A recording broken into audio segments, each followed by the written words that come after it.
नमस्कार मित्रों, आरोग्य जीवन यात्रा में आप सबका स्वागत है। मैं नेचुरोपैथ डॉक्टर राजेश पटेल बोलता हूँ। मैं बेसिकली सिविल इंजीनियर हूँ और योगा मास्टर भी हूँ। तो हम यहाँ योगाहार यानी कि नेचुरल डाइट सिस्टम पे बातें करते हैं। आहार का इंजीनियरिंग खास समझ लेना बहुत जरूरी है और छोटे बच्चे से लेके सबके लिए ये काम की चीजें हैं। तो एक कुदरती यानी कि प्राकृतिक आहार पद्धति, कुदरती आहार पद्धति जिसको मैं योगाहार बोलता हूँ, तो इसको हम हर रोज यहाँ चर्चा में लेते हैं और प्रश्नोत्तरी करते हैं। तो योगाहार का मतलब ही है आहार का इंजीनियरिंग, और ये सिंबल मैं इसीलिए बता रहा हूँ कि इसमें छोटी बच्चा हो या बड़ा हो, हाँ, सबके लिए ये आहार का इंजीनियरिंग समझ लेना जरूरी है। इसीलिए मैं रिक्वेस्ट करता हूँ कि मेरे वीडियो जो है, जो योगाहार का पूरा कोर्स है, वो बच्चों को भी दिखाइए। क्यों? क्योंकि वो ये देखेंगे तो अपने शरीर को कैसे ठीक रखना है वो समझ पाएंगे, और फिर आपको ही समस्याएं कम रहेगी। तो हमारे सेमिनार में आने वाले को हम कई बार बोलते हैं कि भी फैमिली के साथ आइए, तो बच्चे भी कुछ नया समझ के जाएंगे। तो ये योगाहार में कुछ है, ज्यादा नहीं है। शरीर में कचरा कहाँ इकट्ठा होता है, तो इसकी सफाई कैसे करनी है, सफाई करने के तरीके क्या है, शरीर को खुराक क्या चाहिए, किस तरह का चाहिए, कैसे देना है, कब देना है, ये बातें आपको पता होनी चाहिए। और सावधानी रखनी है, बस ये तीन बातें ही आपको समझ लेनी है। फिर आप शरीर को अच्छी तरह ठीक रख पाओगे। तो ये आहार का इंजीनियरिंग का चार्ट है। इसमें आपकी शरीर की सफाई कहाँ कहाँ करनी है, तो बड़ी आंत की सफाई रहनी चाहिए, छोटी आंत की सफाई रहनी चाहिए, आपके खून और आपके ऑर्गेन जो है वो साफ रहने चाहिए। हाँ, तो ये कैसे साफ रखना है वो बातें समझ लेनी है। आपके शरीर को खुराक क्या चाहिए, किस प्रकार की चाहिए, कितने प्रकार के चाहिए, खाने का तरीका कैसा होना चाहिए, शरीर को जो स्वाद आप खा रहे हो तो स्वाद आपके शरीर में क्या काम कर रहा है। तो ये पूरा इंजीनियरिंग आपको समझ लेना जरूरी है। ये चार्ट में ये सारे मुद्दे टॉपिक मैंने बताए हैं, लेकिन ये पूरे सारे टॉपिक आपको डिटेल में चाहिए तो आप मेरी यूट्यूब चैनल पे चले जाइए। वहाँ योगाहार का पूरा कोर्स है। वो कोर्स एक एक करके वीडियो आप देख लीजिए। इससे आपको छोटी छोटी बातों का पता चल जाएगा। आपको लिंक चाहिए तो मेरे नंबर पे व्हाट्सएप कीजिए, आपको तुरंत एक रिटर्न मैसेज में लिंक मिल जाएगी। आप सबको एक रिक्वेस्ट है कि आप जब जो लोग हमारे वीडियोस हर रोज देखते हैं, तो उन लोगों को अपने अनुभव के वीडियो, ये आरोग्य जीवन यात्रा से आपको क्या लाभ हुआ, उसके बारे में आप 1 या 2 मिनट का वीडियो बना के हमें भेजें। हो सकता है तो हिंदी में भेजिए, जिससे लोगों को पता चले। आज एक हमारे पास अनुभव आया है वैक्सीनेशन का। जामनगर में उमेश सिंह सोढ़ा सर है, जो सोढ़ा स्कूल्स चलाते हैं। उन्होंने, ये तो रिटायर्ड पर्सन है, काफी बड़ी उम्र वाले हैं और बुजुर्ग है, हमारे से काफी पुराने अनुभवी है वो। तो उन्होंने घर के फैमिली मेंबर्स के दबाव में आके उन्होंने वैक्सीनेशन ले ली, कोविड की वैक्सीन ली। तो कोविड की वैक्सीन लेने के बाद उनकी क्या हालत हुई, उसके ऊपर जरा एक उनके मुंह से ही ये सुनते हैं। हेलो फ्रेंड्स, मैं उमेश सिसोड़ा, सोडा सर, जामनगर सोडा स्कूल्स, आप के साथ आज कुछ मैं शेयर करना चाहता हूं। हम सब पेपर में देखते हैं कि मोदी साहब ने वैक्सीन ले ली, तो हमें भी लेनी चाहिए। सब लोग दौड़ दौड़ के वैक्सीन ले रहे हैं। मेरे फैमिली में से मुझे भी वैक्सीन के लिए बोला गया। मेरी 2 बेटी, एक सिंगापुर एक लंदन में, दोनों ने बोला पापा जी आपको वैक्सीन लेना कंपलसरी है। घर पे पत्नी ने बोला वैक्सीन तो लेनी पड़ेगी आपको, सब ले रहे हैं आपको लेनी पड़ेगी। फिर मेरे बेटा ने बोला पापा जी आप क्यों नहीं मान रहे, आपको वैक्सीन लेनी पड़ेगी। तो मैंने 8 मार्च को वैक्सीन ले ली। दोपहर को 12:30 बजे मैंने वैक्सीन ले ली। डॉक्टर साहब इसकी कोई साइड इफेक्ट है? नहीं, थोड़ा कुछ होगा, बुखार आएगा, पेट में थोड़ी गड़बड़ होगी, हेडेक आपको हो जाएगा, डायरिया हो जाएगा, ऐसा कुछ हो रहा है, वो ज़्यादा कुछ होने वाला नहीं है। मैंने कहा सर जी तो बहुत अच्छा, अगर कुछ होने वाला नहीं है तो मुझे कोई दिक्कत नहीं है। 8 तारीख को मैंने वैक्सीन ली। 20 तारीख सुबह में साइकिलिंग पे निकला। डेली में साइकिलिंग 12 किलोमीटर करता हूँ। तो मुझे ऐसा लगा थोड़ी वीकनेस फील कर रहा है, ऐसा ये घूमने लगा सभी। मैंने कहा कुछ गड़बड़ है, चलो साइकिल नहीं चलानी है। 1 किलोमीटर के बाद घर पे आ गया। शाम को 4:30 बजे, आप देख रहे हैं यहाँ पे 4:30 बजे यहाँ पे एक ब्लैक स्पॉट हो गया। मैं तुरंत डॉक्टर के पास 5 बजे पहुँच गया। वो एमडी डॉक्टर थे। सर जी ये क्या हो रहा है? बोले ये कुछ आपको गड़बड़ हो रही है, मैं आपको ऑइंटमेंट दे रहा हूँ। ऑइंटमेंट दिया, थोड़ी दवाई दे दी। मैंने कहा सर ये है क्या? वो डायग्नोस नहीं कर सके। फिर सुबह जब मैं उठा तो यहाँ पे आप देख सकते हैं 5 स्पॉट हो गए। यहाँ पे 5, एक ही साथ 5 हो गए। फिर मैं स्किन स्पेशलिस्ट के पास गया। वो बोले मेरे पापा को कोरोना हो गया, मेरी मम्मी को कोरोना हो गया, आप मिल नहीं सकता। मैंने कहा वीडियो पे देख लो आप। मैंने व्हाट्सअप कॉलिंग करके वीडियो दिखाया। वो बोले मैं ऑइंटमेंट दे रहा हूँ, दवाई दे रहा हूँ, आप दवाई ले लो। मैंने कहा ये गलत है, डायग्नोस नहीं कर सके। फिर तीसरे हमारे जामनगर के बड़े डॉक्टर है, उसके पास में गया। बहुत वहाँ भीड़ थी, 50 लोग तो बैठे थे उसके पास। फिर भी मैंने अपना नाम दिया तो डॉक्टर साहब ने मुझे ले लिया। मैंने कहा सर जी ये क्या है? देखो ये आप 4 टेस्ट करके आप मेरे पास आओ, टेस्ट करवा लो। मैं फटाफट 1 घंटे में टेस्ट करवा के गया, टेस्ट सब नेगेटिव। मैंने कहा मैं एनडीएस कर रहा हूँ, मुझे कोविड की कोई ज़रूरत नहीं है। नहीं, बोला कोविड आपने लिया है, शायद आपकी इम्यूनिटी डाउन हो गई है। उससे भी दवा दी थी। मैंने कहा सर जी क्या है ये क्या हुआ है? फिर तो शाम को बहुत ही पूरे भाग में आ गया। दूसरे दिन मेरी बेटी ने बोला पापा जी बॉम्बे के ब्रिज कैंडी हॉस्पिटल में स्किन स्पेशलिस्ट मेरे पास है, मैं उनसे फ़ोन कर रही हूँ। मैंने कहा लगाओ फ़ोन लगाया उसको। वो बोले मेरे पास तो बाहर 130 पेशेंट बैठे, आपको कैसे अटेंड करूँ? मैंने कहा सर जी मुझे वीडियो कॉलिंग मैंने आपने किया है, ज़रा देख तो लो। तो देखो ये पार्ट देख के 2 मिनट में उसे बोल दिया ये हर्पीस जोस्टर नाम का वायरस है। हिंदी में हम बोलते बड़ी माता छोटी माता, हमारे गुजराती में तो शीतला माता, शीतला निकले आप ऐसे बोलते हैं। जब मैं 7 साल था तब मुझे ये डिसीज हुआ था। डॉक्टर ने बोला आपने कोविड का इंजेक्शन लिया है, आपको उसकी साइड इफेक्ट हो गई है और आपकी इम्यूनिटी डाउन है। आपके स्पाइन के अंदर, आपके चेता तंत्र के अंदर ये वायरस है, ये वायरस बाहर निकल के अब आ गए हैं, उसकी ये साइड इफेक्ट आपको है। मैं एनडीएस साधक को बोल रहा हूँ आप एनडीएस कर रहे हैं, मैं 16 साल से एनडीएस कर रहा हूँ, तो मेरा ये ब्लड गलत नहीं है। ये 6 लीटर ब्लड मेरा प्योर ब्लड है, मेरा बेसिक ब्लड है, मुझे कोई दिक्कत नहीं आने वाली। फिर भी प्रेशर आया घर पे तो ये मुझे इंजेक्शन लेना पड़ा। और जो लोग 3 टाइम सुबह चाय नाश्ता कर रहे हैं, दोपहर को खा रहे हैं, शाम को 5 बजे को नाश्ता कर रहे हैं और रात को खा रहे हैं, मुझसे 100% बोल रहा हूँ आपको कोविड का इंजेक्शन लेना पड़ेगा, क्योंकि आपका ये ब्लड गंदा है। ये 6 लीटर ब्लड आपका जो अंदर है वो पूरा गंदगी से भरा है, उसके अंदर वायरस आएगी।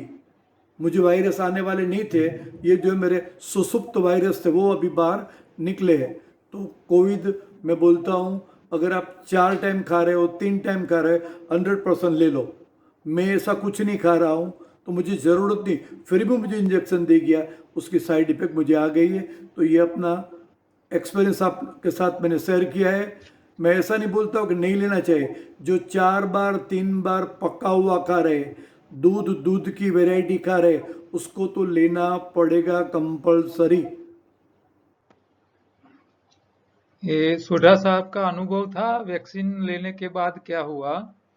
तो यहाँ उन्होंने ये बात हमको बताई है कि जो लोग एनडीएस नहीं कर रहे हैं उनके लिए वैक्सीनेशन जरूरी है, लेकिन जो एनडीएस करते हैं, एनडीएस का मेन उद्देश्य क्या है कि हमारे शास्त्रों ने हर हफ्ते एक बार उपवास करने के लिए बोला था।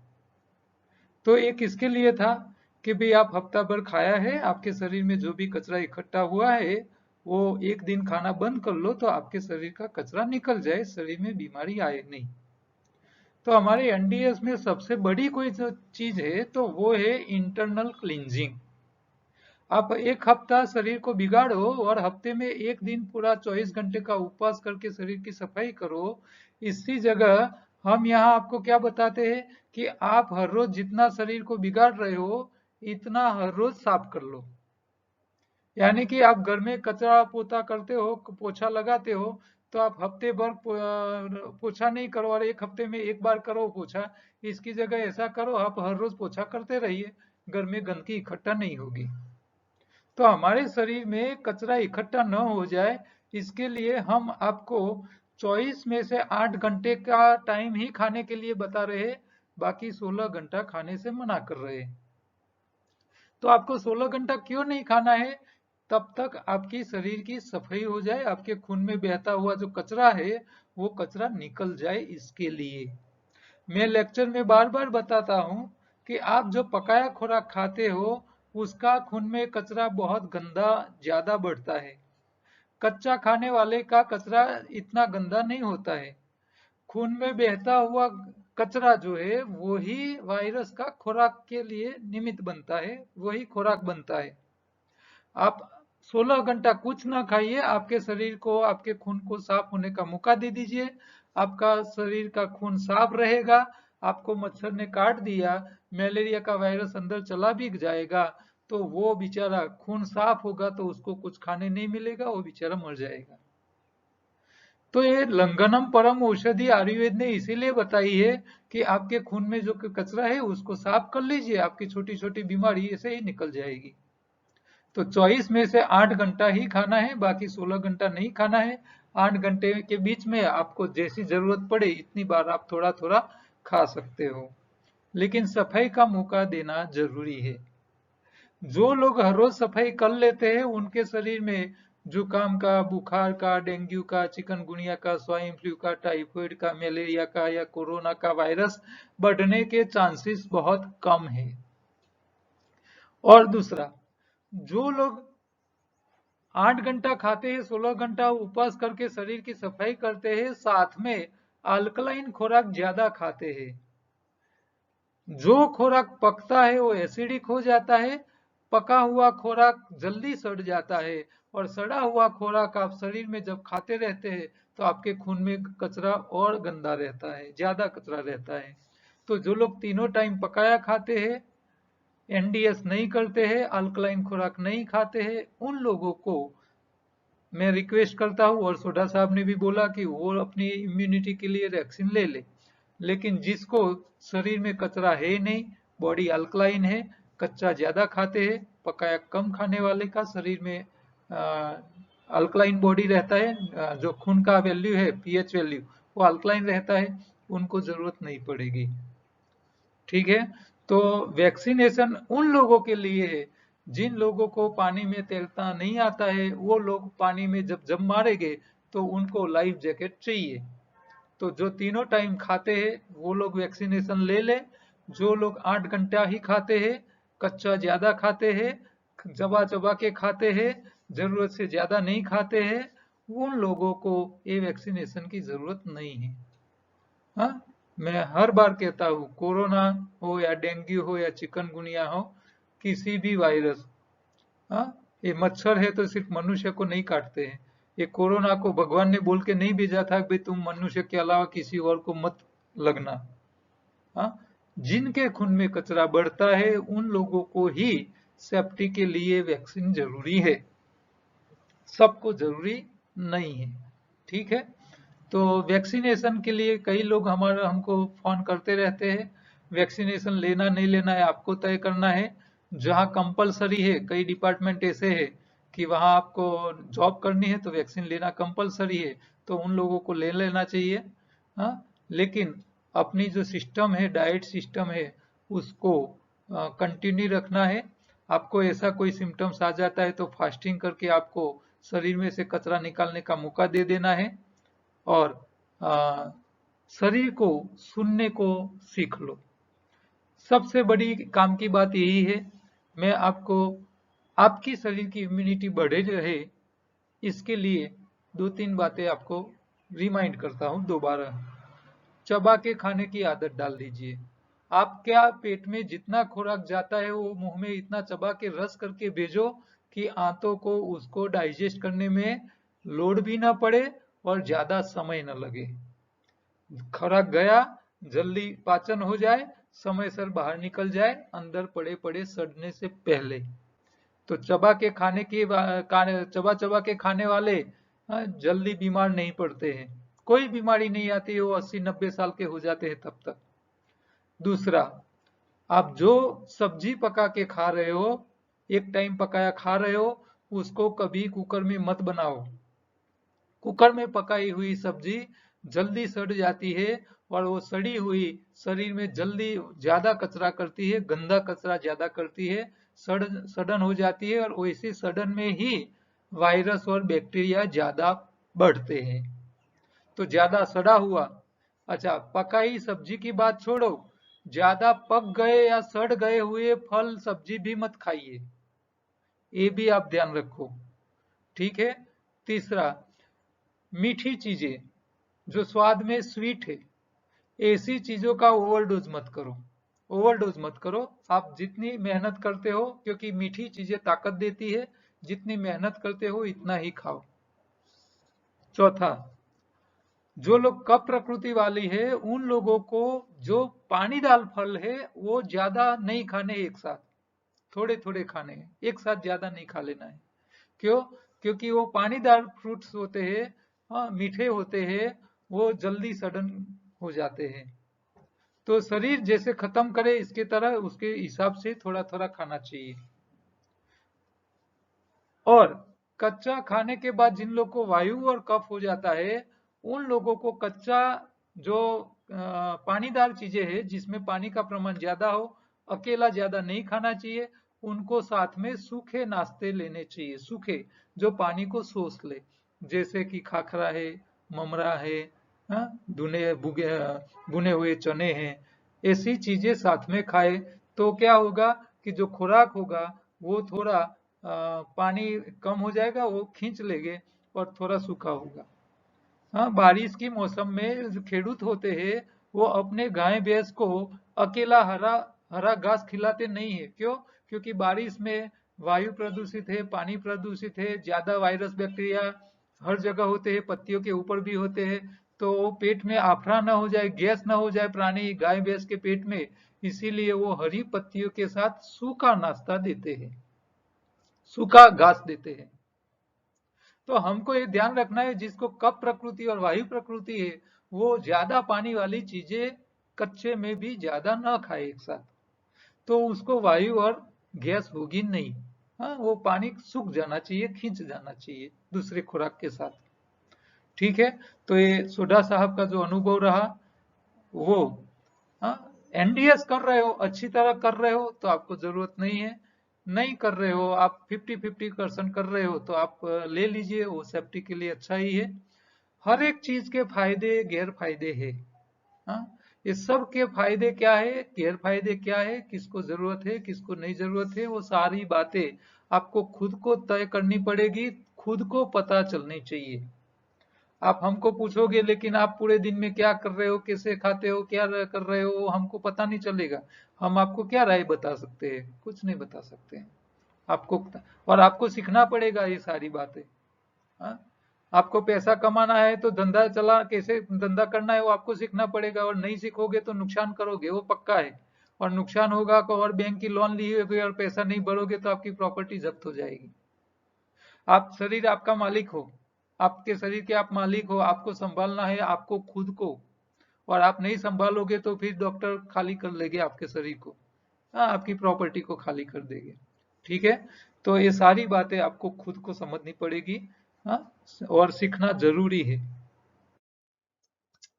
आज एक दूसरा प्रश्न है, एक भाई ने मुझे लिखा है, राजेश साहब, સૌ પ્રથમ તો તમારા માતા પિતાને વંદન, જેમના સારા સંસ્કાર થકી અમને મફતમાં રોગ મુક્ત કેવી રીતે રહેવાય તેની માહિતી આપો છો। 20 મહિનાથી 100% NDS નો અમલ કરું છું। મારી સમસ્યા પહેલી નજરે સામાન્ય લાગશે પરંતુ બહુ જ ગંભીર છે। મારી ઉંમર 55 વર્ષ છે, વજન 70 કિલો છે, કોઈ વ્યસન નથી, કોઈ રોગ નથી। સવારે 4 કિલોમીટર, સાંજે 4 કિલોમીટર ચાલું છું। પગના તળિયામાં ભયંકર બળતરા, ઘણીવાર રાત્રે રડીને કાઢવી પડે છે। બોઇલરમાં પગ સરકતા હોય એવું લાગે છે। ઘણીવાર આત્મહત્યા કરવાનું મન થાય છે। 1 વર્ષ પહેલા તમારી સાથે વાત થયા મુજબ કમર બેન્ડના આસનો 5 થી 6 રોજ કરું છું, ફરક પડતો નથી।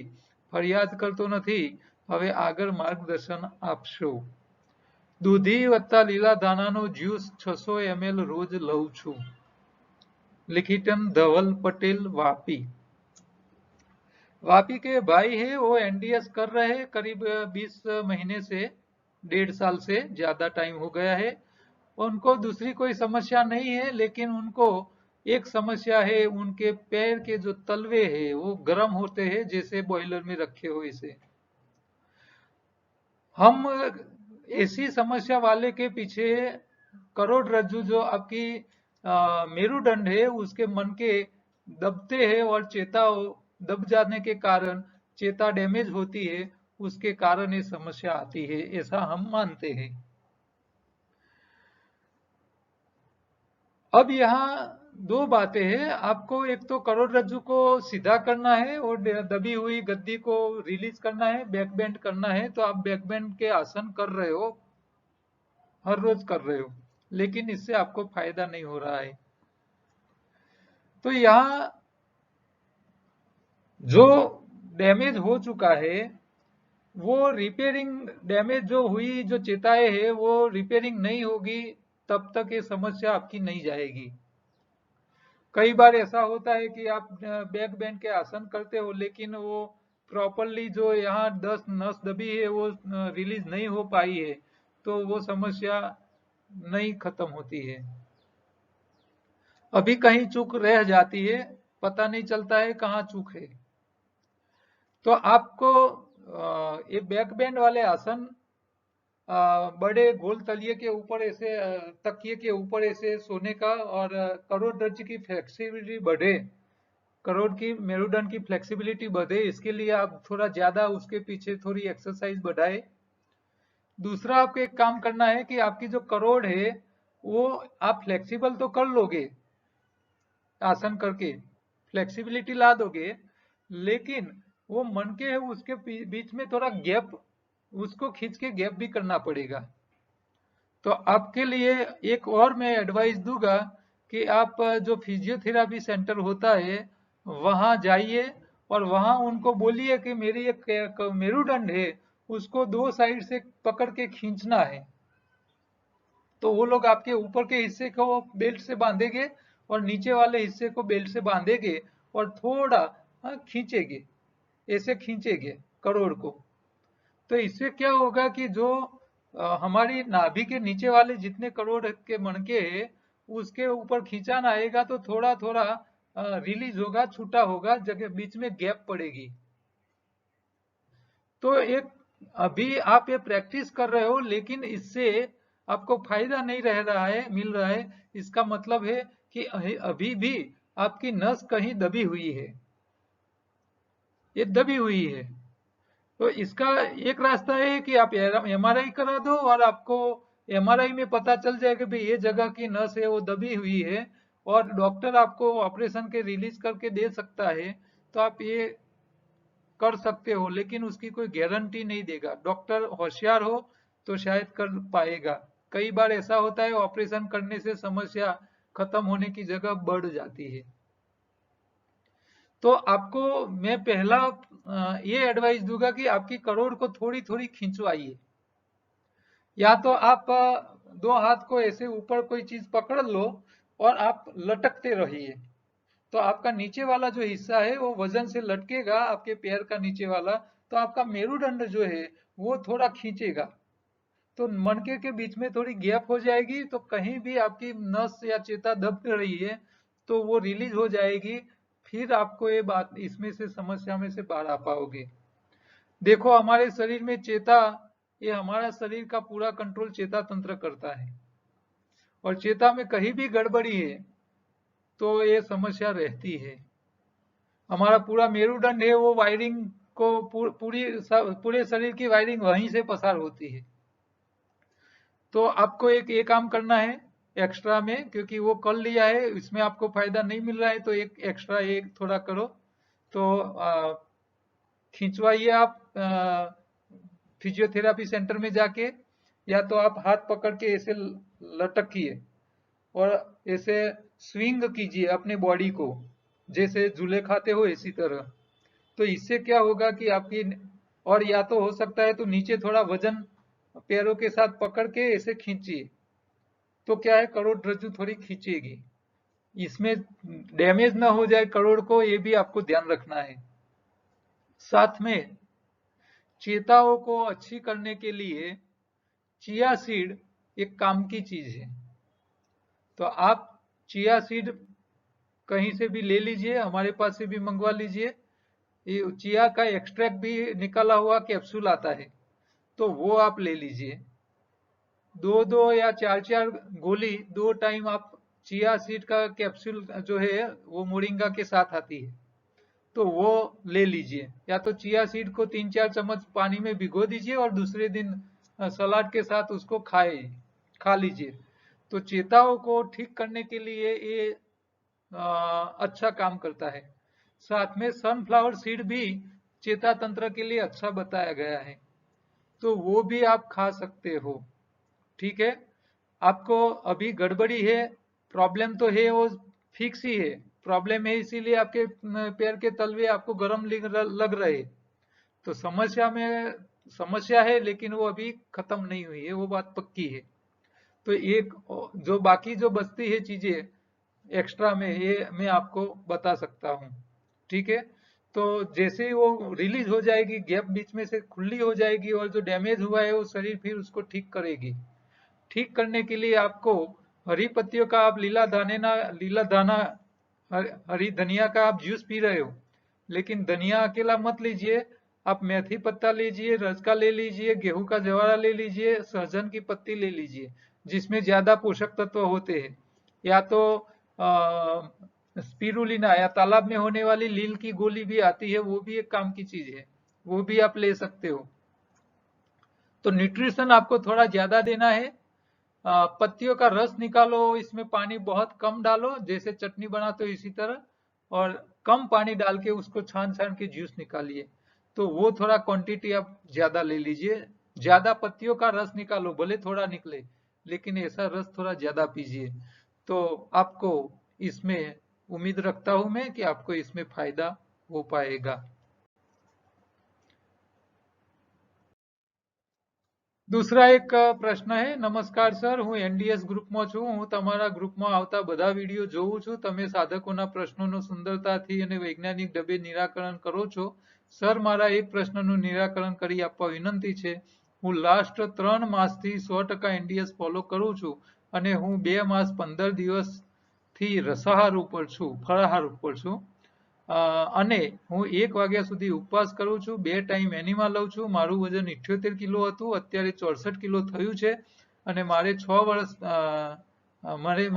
વર્ષ પહેલા સાયટિકાનું ઓપરેશન કરાવેલું છે, અને મને એનડીએસ કર્યા પછી મને કમરમાં 50% દુખાવો ઓછો થયો છે, અને ઢીંચણમાં પણ રાહત છે, પણ મને ઢીંચણ ઉપર નસ દુખે છે, અને મને ડાબા પડખે સુવાતું નથી, અને ડાબા પગે નસ દુખે છે, અને મને ગ્રીન જ્યુસ પીવું તો ઉલટી થાય છે, અને કાચું ખાવું તો પણ ઉલટી થાય છે. તો સર, મારા પ્રશ્નને તમારા યુટ્યુબ વિડીયોમાં લઈ નિરાકરણ કરવા નમ્ર વિનંતી છે.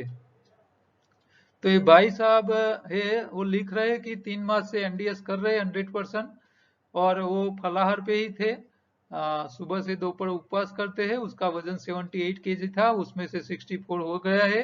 उसको 6 साल पहले साइटिका का ऑपरेशन करवाया था, लेकिन उसमें फायदा नहीं हुआ था। लेकिन उन्होंने एनडीएस स्टार्ट किया तो उनको कमर के पेन में 50% राहत हो चुकी है, और घुटन में भी उसका प्रॉब्लम था, वो भी उसमें राहत है।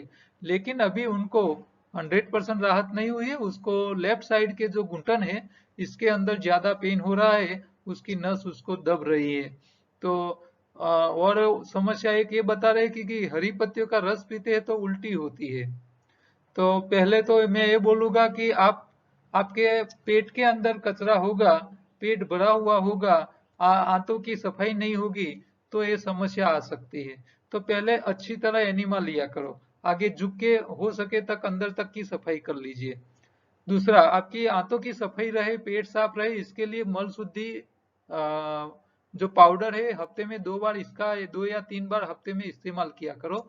इससे क्या होगा, आपकी आंतों में जो कचरा है वो निकलता रहेगा, आंत साफ रहेगी। आंत साफ रहेगी तो आप जो भी कुछ नया पियोगे वो आगे जाएगा, और वो डैमेज नहीं होगा, बिगड़ेगा नहीं, और आपको वॉमिटिंग करेगा नहीं। तो पहले रास्ता क्लियर करो।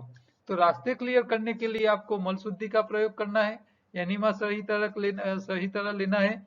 और आप जो जूस पी रहे हो, इसको एक साथ गटागट नहीं पी जाना है। कई लोग क्या करते हैं, 2-3 ग्लास ऐसे गट गट गट करके पी लेते हैं। तो पेट को भर लेते हैं फटाफट। फिर अंदर से समय पे आगे छोटी आंत में नहीं जाता है, तो वो शरीर में फिर गैस या कुछ गड़बड़ी होती है, कंटा टॉक्सिन बढ़ जाते हैं, या तो फूड पॉइजन हो जाता है जब, तो फिर वो शरीर उसको बाहर धकेल देता है।